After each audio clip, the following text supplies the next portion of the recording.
Sir ఇంకొక విషయానికి వస్తే సార్ నెంబర్ 1 ప్రొడ్యూసర్గా ఉన్నాడు.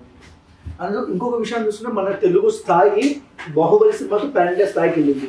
ఇప్పుడు ఏ హీరో చూస్తున్నా పాన్ ఇండియా సినిమాలు చేస్తున్నారు, కలెక్షన్స్ మంచిగా వస్తున్నాయి. అండ్ ఇటీవల మనం చూసాం సార్ ఆ దేవరా సినిమాలో నుంచి ఒక సాంగ్ భారీ టైప్తో రిలీజ్ అయింది అండ్ ప్రమోషన్స్ కూడా చాలా గట్టిగా అయినాయి. ఎలా అనిపిస్తుంది సార్? ఫస్ట్ నేను నెంబర్ 1 ప్రొడ్యూసర్ కాదు. నెంబర్ 1 ప్రొడ్యూసర్ అంటే బాగా డబ్బులు ఎట్టి బాగా తీసాను. నేను బాగా 66 సినిమాలు తీశాను. నా తాగా తగ్గట్టు నేను మిడిల్ హీరోతో శ్రీకాంత్ గారితో అందరితో సినిమాలు చేశాను. ఒక మంచి సినిమా చేయాలని ప్రయత్నం చేశాను. హిట్ అనేది నా బ్యానర్లో కొట్టలేదు, అది నేను ఒప్పుకోక తప్పదు. ఓకే, ఎప్పటికైనా హిట్ కొడతానని అనుకోవడం. ఇండస్ట్రీలో 10 మందికి ఉపయోగపడే పనులు చేశాను, 10 మందికి ఉపయోగపడే ఏదైనా ఉంటే కష్టం ఉంటే వచ్చాను అంతే.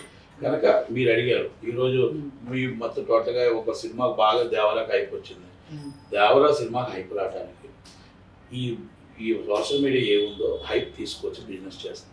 ఇది ప్యాన్ ఇండియా అయిపోయింది. ప్యాన్ ఇండియా అయిపోయిన తర్వాత ఇప్పుడు 1 కోటికి 2 కోట్లకి 30 లక్షలకి 40 లక్షలకి హీరో దొరకట్లేదు. నిన్న కాక మొన్న వచ్చిన కొత్త హీరో కూడా 5 కోట్లు అడుగుతున్నారు. ఇప్పుడు పాత హీరోలు 100 కోట్లు అడుగుతున్నారు, 70 కోట్లు అడుగుతున్నారు, 1000 కోట్ల బిజినెస్. మాట్లాడుతుంది 1000, జిఎస్టీ కడుతుంది 100, జిఎస్టీ కడుతుంది 100, మాట్లాడుతుంది 100, 2000 కోట్లు, 3000 కోట్లు, త్రిపుల్ ఆర్ 2000 కోట్లు చెప్పారు, 179 కోట్లు జిఎస్టీ కట్టారు. ఇవన్నీ అంటే గవర్నమెంట్లు కూడా పట్టించుకోవట్లేదు. సెలబ్రిటీస్కి గవర్నమెంట్కి అవినాభావ సంబంధాలు ఉన్నాయి, ఆఫీసర్స్కి వాళ్ళకి అవినాభావ సంబంధాలు ఉన్నాయి. అందుకే ఎవరు కట్టినా కట్టకపోయినా బతుకున్నాడు బాగున్నాడు, గొప్పవాడు గొప్పవాడిలాగా ఉండాలి, పేదవాడు పేదవాడిలాగా ఉండాలి, ఆకలి అలమటించిపోతున్నాడు ఆకలి అలమటించిపోతూనే ఉండాలి. దేవుడు రాసి పెట్టాడు. గొప్పవాడికి ఎప్పుడు కూడా గవర్నమెంట్ అండగా ఉంటుంది. దేవుడికి ఎప్పుడు కూడా అదిగా చెప్పారు, దేవుడికి ఎప్పుడు కూడా మొత్తం టోటల్గా విఐపి దర్శనం అంటారు. 10,000 రూపాయలు టికెట్ పెడితే ఒక దర్శనం, లేనివాడు వచ్చి 30 గంటలు వెయిట్ చేసి దేవుడా నువ్వు ఎప్పుడు మాకు కనబడతావు అని అడుగుతావు. ఈ పరిస్థితి ఇది కూడా. మామూలుగా లైన్ కట్టి ఒక రోజు ఆఫీసుల చుట్టూ తిరుగుతాడు పేదవాడు.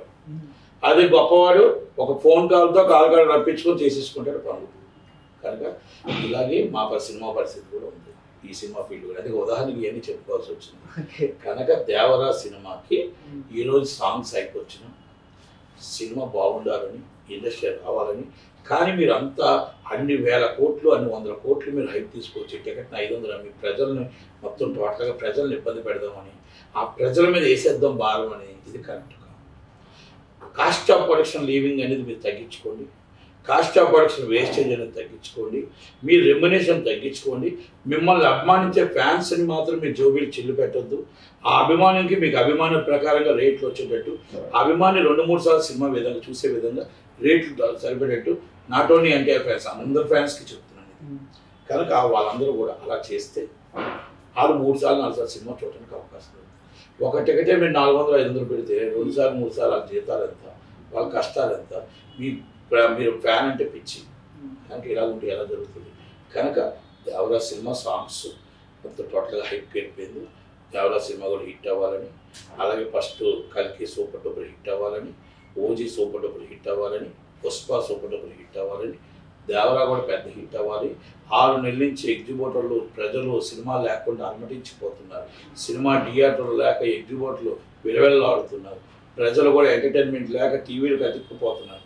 కనుక కల్కి నుంచి మా జీవితాలు బాగుండాలని, అప్ టు పండగ దాకా ఎగ్జిబిటర్ల పండగే పండగ ఉండాలని, 100 రోజులు సినిమా ఆడాలని కోరుకుంటున్నాను.